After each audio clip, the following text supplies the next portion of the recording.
साथियों नमस्कार, आदाब, सत श्री अकाल, जय भीम, जोहार। मैं डॉक्टर दशरथ नूनिया और स्वागत करता हूं आज की इस परिचर्चा में। परिचर्चा का विषय यह है कि बिहार में चुनाव की घोषणा चुनाव आयोग द्वारा कर दी गई है और एसआईआर की प्रक्रिया सुप्रीम कोर्ट में विचाराधीन थी और सुप्रीम कोर्ट में एसआईआर की प्रक्रिया विचाराधीन होते हुए एक किस प्रकार से यानी कि एक तरह से चुनाव की घोषणा है वो चुनाव आयोग करता है और सुप्रीम कोर्ट की जो गाइडलाइन है जो एसआईआर के संदर्भ में जारी की गई थी और इसकी सुनवाई चल रही थी और जब तक यानी कि एक तरह से इसकी सुनवाई चल रही थी तब तक इसके ऊपर रोक थी। उसके बावजूद भी सुप्रीम कोर्ट की जो है वो आदेशों की अवहेलना करते हुए और जो है चुनाव आयोग चुनाव की घोषणा कर देता है। एक बात। दूसरी बात कि जिस प्रकार से चुनाव आयोग के जो मुख्य चुनाव आयोग की नियुक्ति के संदर्भ में जो प्रक्रिया थी जिसमें प्रधानमंत्री, नेता प्रतिपक्ष और सीजीआई है वो मिलकर चुनाव आयोग के मुख्य चुनाव आयोग की नियुक्ति है वो करते थे, लेकिन उस मामले में भी जब ये मामला सुप्रीम कोर्ट में गया था और इसी सूर्यकांत की बेंच के पास में ये मामला था और आज तक यानी कि एक तरह से वो जो डेट है वो नहीं आई है और उसके ऊपर सुनवाई नहीं हुई है।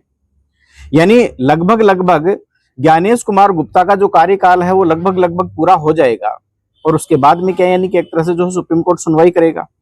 अर्थात किस प्रकार से असंवैधानिक तरीके से चुनाव आयोग के मुख्य चुनाव आयुक्त की नियुक्ति की प्रक्रिया को बदल दिया गया और इसकी संवैधानिकता को जब सुप्रीम कोर्ट में चुनौती दी गई, सुप्रीम कोर्ट जो है उसको टालता रहा और टालते टालते यानी कि एक तरह से आज ये स्थिति है कि अब चुनाव आयोग खुले तौर पर जो है सुप्रीम कोर्ट के आदेशों की अवहेलना भी कर रहा है। अब ये जो प्रक्रिया है जून से यानी कि एक तरह से जो है सुनवाई की प्रक्रिया चल रही है और बार बार में यानी कि एक तरह से सुप्रीम कोर्ट के द्वारा चुनाव आयोग को कई प्रकार के आदेश दिए गए और इसमें विशेष आदेश तो ये था कि आधार कार्ड को जो है वो इसमें जो 11 दस्तावेज थे उनमें एक दस्तावेज आधार कार्ड को भी शामिल किया जाए। ये बात है वो सुप्रीम कोर्ट के द्वारा चुनाव आयोग को कही गई थी, लेकिन अभी 5 और 6 अक्टूबर की जो प्रेस कॉन्फ्रेंस हुई, 5 अक्टूबर की जो पटना में प्रेस कॉन्फ्रेंस चुनाव आयोग के द्वारा की गई, चुनाव आयोग ने यानी कि एक तरह से इसको मानने से इनकार कर दिया कि चुनाव आयोग तो पहचान का आधार है, तो इसके लिए कौन मना कर रहा है कि भाई जो आधार कार्ड है वो पहचान का यानी कि एक तरह से जो है प्रमाण है, तो इसको कौन मना कर रहा है कि आधार कार्ड चुनाव का प्रमाण नहीं है, लेकिन ये नागरिकता का यानी कि एक तरह से प्रमाण नहीं है, इसलिए हम इसको स्वीकार नहीं करेंगे। अभी भी यानी कि एक तरह से चुनाव आयोग इसी बात को दोहरा रहा है। अब सवाल ये पैदा होता है कि नागरिकता को डिसाइड करने का अधिकार चुनाव आयोग को किसने दे दिया?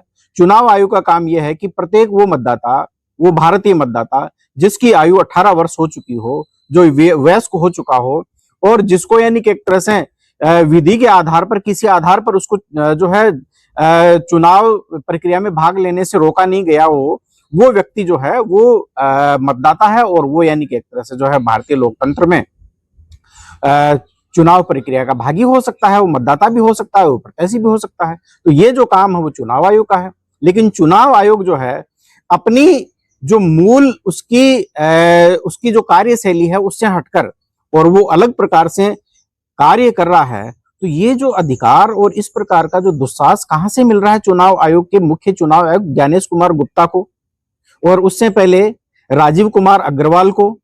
क्योंकि मोदी जी जो है जिस कम्युनिटी से आते हैं या जिस यानी कि एक तरह से सामाजिक पृष्ठभूमि से आते हैं, क्या ये अभी वर्तमान जो चुनाव आयुक्त जो बनाए जा रहे हैं क्या उसी सामाजिक पृष्ठभूमि से नहीं है?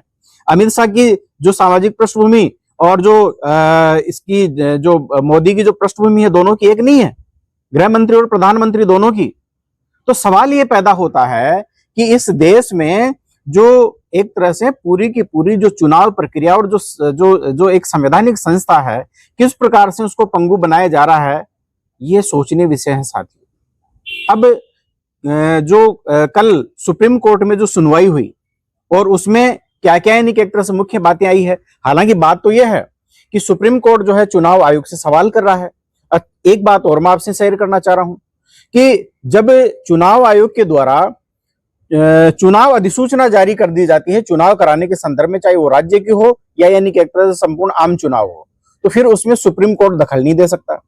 और अब इसी का सहारा लेकर, यानी जैसे जो कल है सुनवाई होनी थी और 6 तारीख को जो चुनाव आयोग है वो घोषणा कर देता है चुनाव करवाने की बिहार में। जबकि आप सब हमको पता है कि जिस समय जब जनवरी में जब बिहार की जो मतदाता सूची तैयार हुई थी इसी 2025 में, उस समय इसमें 6.91 लाख जो है टोटल मतदाता थे, 7.91 करोड़ मतदाता थे, माफ कीजिएगा। और फिर उसके बाद में जब इन्होंने एसआईआर जो शुरू किया तो इसमें 65 लाख से ज्यादा जो मतदाता है उनको इन्होंने जो है एलिमिनेट कर दिया। उसमें 22 लाख से ज्यादा मतदाताओं को इन्होंने मृत घोषित कर दिया।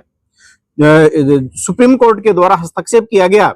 उसके बाद में भी यानी कि एक तरह से जो है अब भी 3.66 लाख ऐसे मतदाता हैं जिनको यानी कि एक तरह से चुनाव आयोग ने हटाया है। अब सुप्रीम कोर्ट ने यह पूछा है कि ये 3.66 लाख जो मतदाता है इनका नाम आपने प्रकाशित किया? तो क्या नहीं किया? तो आपको करना चाहिए था, क्यों नहीं किया? और इनकी जो सूची है वो आपको प्रत्येक जो निर्वाचन कार्यालय है आपके जो है वहां पर आपको लगाना चाहिए था, जिला मुख्यालयों के ऊपर लगाना चाहिए था, क्यों नहीं लगाया आपने? एक तो सवाल ये जो है वो पूछा गया। अब इसी के साथ साथ में जो प्रशांत भूषण है उन्होंने इसके अलावा और दूसरे अन्य वकील जैसे कपिल सिब्बल हैं वो भी इसमें सुनवाई में शामिल थे याचिकाकर्ताओं की ओर से। तो उन्होंने यानी कि एक तरह से जो है ये चुनाव आयोग के ऊपर जो है सवाल खड़ा किया है कि भाई आप ये जो मतदाता सूचियों के नाम प्रकाशित क्यों नहीं करे और उन लोगों को क्या आपने सूचना दी है? क्या आपके जो बीएलओ हैं उन्होंने घर घर जाकर उनका सत्यापन किया है? तो जब उन्होंने सत्यापन नहीं किया है घर घर जाकर, यानी कि एक तरह से उन्होंने ये जो है वो नहीं किया, तो फिर ऐसी स्थिति में ये जो है ये नाम आप ऐसे कैसे हटा सकते हैं? एक महत्वपूर्ण बात यह है। दूसरी बात यह है कि बेंच ने, मैं थोड़ा सा इसको थोड़ा सा पढ़कर बता देता हूं। बेंच ने ईसीआई से 3.66 लाख ऐसे नामों का ब्यौरा मांगा जिन्हें एसआईआर के बाद अंतिम मतदाता सूची से हटाया गया है। अदालत ने साफ कहा कंफ्यूजन है, अंतिम सूची में जो नाम जोड़े गए हैं क्या वाकई नए मतदाता हैं या पहले हटाए गए 65 लाख में से पुनः जोड़े गए नाम है, ये स्पष्ट करें। ये जो है एक सवाल ये था। दूसरा था, कोर्ट ने क्या कहा है? कोर्ट ने पारदर्शिता बढ़ाने पर जोर दिया। मतदाता विलोपन या संवर्धन यानी खंडवार अर्थात कॉन्स्टिट्यूएंसी वाइज डेटा, कारण और प्रक्रिया बताने को कहा है कि भाई आपने यानी कि एक तरह से जो है इनके नाम है वो क्यों हटाए हैं, इनके जो डेटा है आपको कॉन्स्टिट्यूएंसी वाइज है वो जो है डिस्प्ले करना है, जो है आपको जो है इनको डिक्लेयर करना है। और इसके साथ साथ में जो है इसकी जो प्रक्रिया है वो भी आपको बतानी है कि क्यों हटाया गया है, किस प्रक्रिया के तहत आपको हटाया गया है। तो जब तक आप ये नहीं बताएंगे तो यानी कि एक तरह से आपकी ये जो प्रक्रिया है वो पूरी तरह से जो है वो पारदर्शी प्रतीत नहीं होती है। ईसीआई ने कहा कि अब तक कोई औपचारिक शिकायत नहीं मिली है, ये ईसीआई की तरफ से कहा गया है। अदालत ने फिर भी विस्तृत विवरण है वो मांगा है। ये जो न्यूज है वो इकोनॉमिक्स टाइम्स की है। वैसे सुनवाई के दौरान ये भी उठा कि लगभग 21 लाख यानी 2.1 मिलियन नाम एसआईआर के बाद जोड़े गए। कोर्ट ने पूछा क्या ये पहले हटाए गए थे या पूरी तरह नए रजिस्ट्रेशन है? इस बारे में चुनाव आयोग ने कुछ नहीं बताया, ना इनका यानी कि एक तरह से डेटा डिक्लेयर किया है। सुनवाई के दौरान ये जो बातें जो सामने आई है इससे ये यानी कि एक तरह से सवाल खड़ा हो गया है कि ईसीआई के आंकड़ों का एक दावा यह भी बताया गया है कि ड्राफ्ट या रिवीजन के दौरान कुल 65 लाख डिलीशंस और शुद्ध नेट घटकर 47 लाख मतदाता रह गए हैं, यानी जोड़ घटाव दोनों हुए। इसे लेकर ही कोर्ट ने स्पष्टता चाहिए है। तो ये बात जो है वो अपने आप में महत्वपूर्ण हो जाती है। और किन बातों के ऊपर यानी कि एक तरह से आपत्तियां और जो मुद्दे हैं उठे हैं, बड़े पैमाने पर नाम बिना पर्याप्त नोटिस और जांच के हटाए गए, यानी ड्यू प्रोसेस का पूरी तरह से उल्लंघन किया गया है। और भारतीय संविधान जो है ड्यू प्रोसेस ऑफ लॉ के ऊपर चलता है।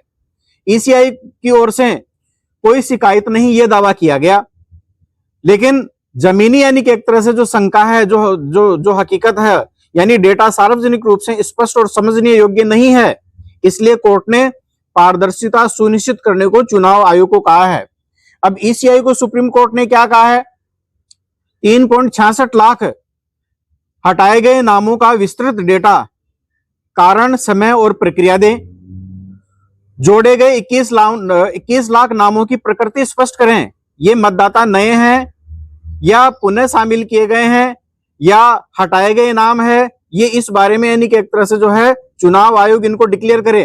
पूरे एसआईआर प्रक्रिया की ट्रांसपेरेंसी और सार्वजनिक स्पष्टीकरण बढ़ाएं, यह भी यानी कि एक तरह से जो है वो चुनाव आयोग को सुप्रीम कोर्ट के द्वारा कहा गया है। अब इस संदर्भ में यह ध्यान रखने योग्य बात है कि आचार संहिता 6 अक्टूबर 2025 से लागू है, इसलिए कोर्ट के निर्देशों का चुनावी प्रक्रिया पर सीधा महत्व है। यह अपने आप में महत्वपूर्ण बात है, वो हो जाती है। अब इस संदर्भ में और भी बहुत सारी खामियां हैं। इसमें जो रिपोर्टर्स जो कलेक्टिव है, इन्होंने कौन कौन सी खामियां उजागर की है, इस बारे में मैं एक अलग से यानी कि एक तरह से दूसरा वीडियो बनाऊंगा, क्योंकि साथियों ये वीडियो बहुत लंबा हो जाएगा और मैंने ये देखा है कि जो वीडियो आप लोगों के लिए लंबा बनाया जाता है आप उसको देखते नहीं है। लेकिन मैं आपसे ये कहना चाहता हूं कि आपको ये मेरा जो कंटेंट है वो कैसा लगा। यदि आप फेयर, फ्री और ट्रांसपेरेंट चुनाव चाहते हैं तो आपको जागरूक होना होगा और हमारे साथ में जुड़ना होगा। यदि आपको वीडियो पसंद है तो आप इसे लाइक करें, शेयर करें और चैनल को जरूर सब्सक्राइब करें। और साथ ही साथ मैं आपसे फिर अपील करना चाहता हूं कि यदि आप संविधान, सत्य, विज्ञान, मानवता, मानवाधिकार और अंतर्राष्ट्रीय कानून, कॉस्मिक ह्यूमनिज्म और अम्बेडकरिज्म, इक्वलिटी, लिबर्टी, फ्रेटर्निटी और जस्टिस, ज्ञान, विज्ञान, मानवता, इनमें विश्वास करते हैं तो आप हमसे जुड़े, अम्बेडकर पार्टी ऑफ इंडिया से जुड़े। और इसके साथ साथ में जो है एक बार पुनः मैं अपील कर रहा हूं कि इस चैनल को सब्सक्राइब करें। बहुत बहुत धन्यवाद।